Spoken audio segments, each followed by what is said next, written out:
Alright, bro. So today I wanted to talk about why chess is very important.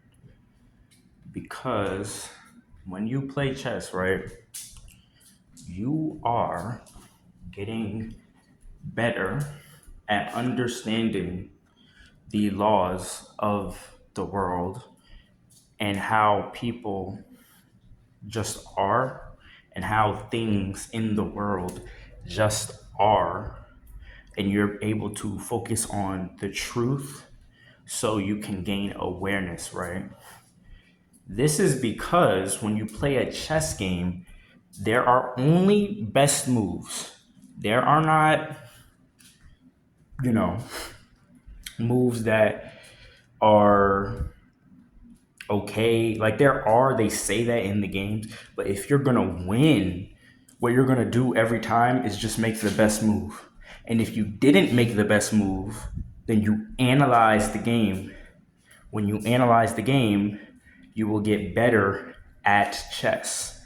Now, the thing with chess is people don't understand that the best chess players are just compound affecting chess because they never read Compound Effect and they never read Atomic Habits. They never even read one page, bro. Because when you read those books, you understand. Like, genuinely, you read them, you understand what the book is saying, and then you go play chess. Like, actually sit down and play it, right? In real life against real people and online. When you do that, you're going to understand that the reason the chess players are so good, it's really just because they've been playing for 10 plus years or even longer than that to get to the level that they're at. It's really not about anything else. The only time that you can get better faster with chess is if your understanding is already there from the start. Because I've been playing chess for years. I've been playing chess for like 3 years, right? But I had my best months improving my rating a couple months ago because like I literally every month I gained 100 elo.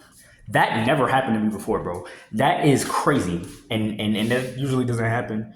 Like a lot of people I see in real life, they be saying, "Oh, well, you're only 900," but it's like, are you 900? And most of them aren't. So it's like, okay, bro, shut the fuck up. But it's also that, there are levels to everything. And I don't want to master chess. I want to play chess for the mental gain and so that I can prove at a skill every day. And because I understand that it's a respect thing. Like, people don't understand how skills work, how skill stacking compound effects is literally this, right? You are good at a skill compared to the people around you in real life, not compared to the best in the world, because those people have been playing so long that it's bottlenecking the rest of their life. So Magnus Carlsen, yes, he's good at chess, but he's bad at basketball because he's been bottlenecked because he's only focused on chess. And that is a level of success that you don't achieve. Like, everyone cannot get that good at chess, right? So I don't strive for that because it leaves the door open for people to make excuses, but it's also just very it's bottlenecking. Like, okay, I'm gonna focus only on chess, so I'm gonna be shit at calisthenics. Like, no, I don't want to do that. I want to be a jack of all trades. I want to be decent at multiple things. Decent at multiple things. That's something anyone can get done, and the people that do get it done are extremely successful. I show speed. He's not that good at calisthenics compared to the best in the world. He's not that good at basketball. He's not that good. really at anything that he does, dancing, anything. But he's so better than the average person. So when you see him consistently be above average at everything, right? Because he compound affected his skills. That's what skill stacking is. It's just compound affecting a skill, right? Different skills. Because he did that, he made himself so valuable because nobody can do what he does. They can talk all they want, right? But nobody can do what he does, and everyone has to respect that. Same thing with someone like Russell Westbrook. Russell Westbrook is not the best basketball player ever. He just retired, that's what I'm talking about.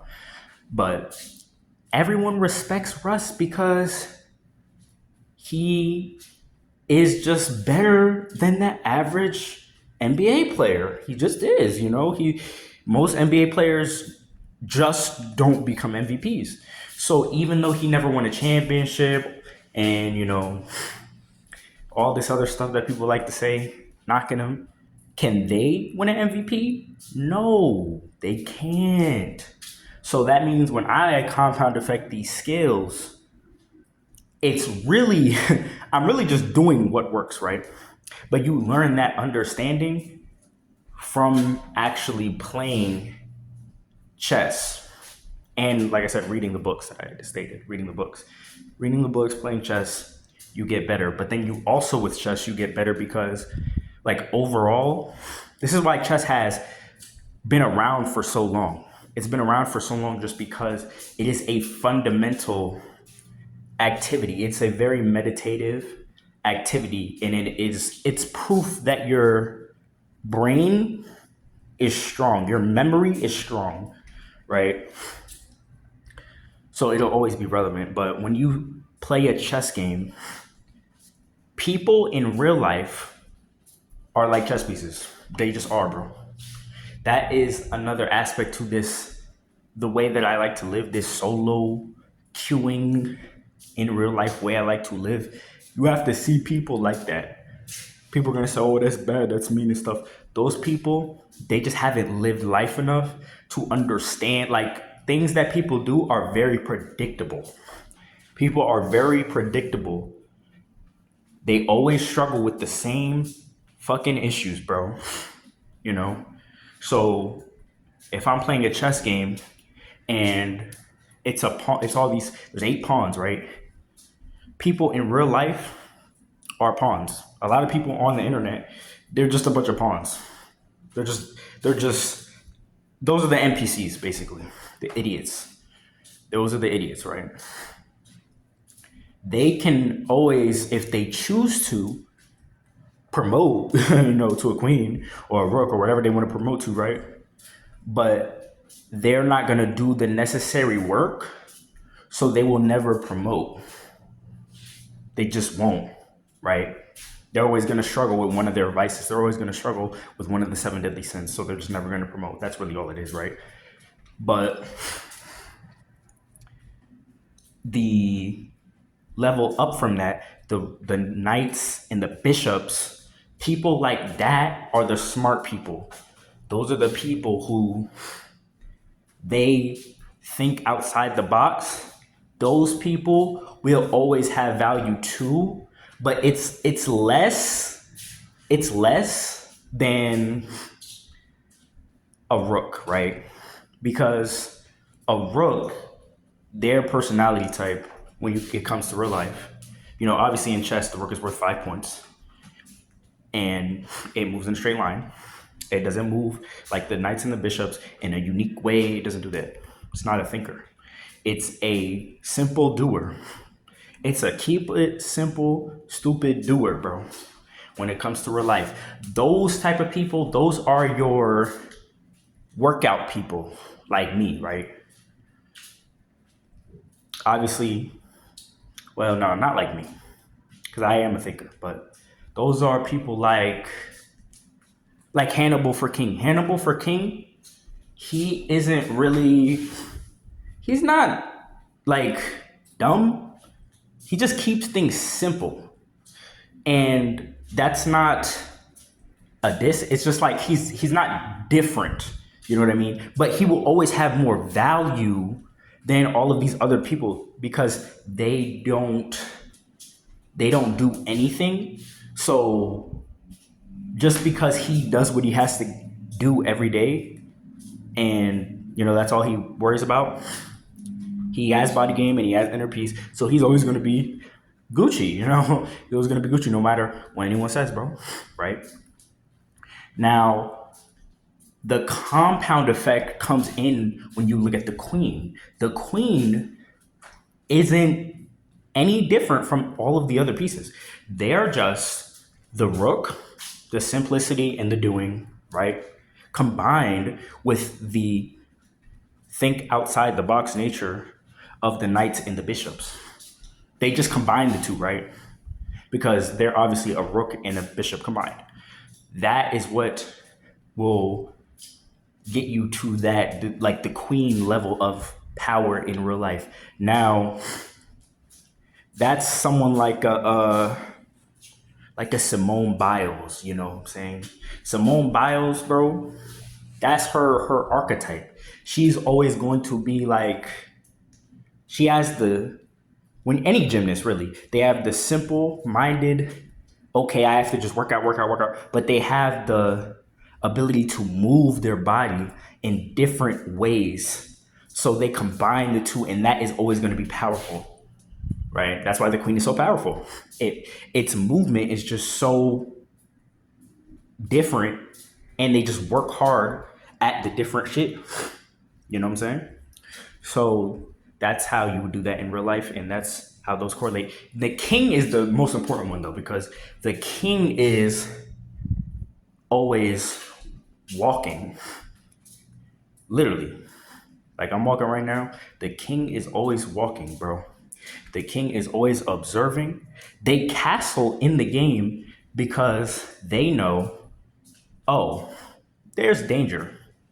I should get out of the danger and wait and see and listen to what is happening so that when the time is right, aka endgame in chess, I can step out and I can make my move and I can capture the pawns and whatever I got to do to, win the game, right? And help my pawn promote, right?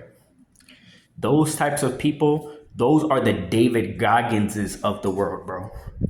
Because that's what he did. That's what he does, bro. He's not different. He's not gifted in any type of way. He just very calm, very cool, very collected. He does the work, right? Whatever it is, whether it be mental, physical, doesn't matter. He takes his time with that shit. You could tell. You know what I mean? You could tell, bro. He takes his time with that shit. That's why I would never fall off. That's the king archetype, bro. In real life. Or a person like, really any person that you would idolize, like Bruce Lee. Any meditative type of person, right? They wait, they observe, they take their time. When the moment is right, they strike. And that will win you everything. It will win you everything, bro. No matter what anyone says, that's the truth. And that's what that mindset will allow you to improve at chess, but then it will also allow you to think about people in real life differently because you know that everyone's different, but they do have predictable archetypes. So it's not random. There's a science to it. It follows a pattern. So it can be repeated. It can be understood. It can be repeated. That's why I know if I see a king, if I see a rook type person, if I see a bishop, a knight type person, okay, I might be able to talk to you type shit. But if I see a pawn, I'm avoiding them niggas. And the pawns are the majority, bro. Most people is pawns. That's why there's the most piece on the board is what? A pawn. That's why I don't listen to the majority of people. They be like, oh, well, everybody disagrees with you, so you must be wrong. No, bro. It's about quality over quantity. You niggas are all dumb. All the smart people I've ever met in my life, guess what? They endorse everything I'm saying, yo. I know people in my personal life, not on the internet, in my personal life, they have 10K on YouTube. They have 1K on YouTube. My best friend has 1K on YouTube, right? Which means basically you beat everybody because 90% of channels don't get to 1K, right? Those people, those people endorse what I say. So I know that I have value. It's just a matter of application and time. I have not been on YouTube long enough, consistently posting long enough, streaming, whatever, long enough for me to be at 10K. Because all my peoples that I know who got, their, 1K, 10K, whatever, they got a K in their channel. All they did was what?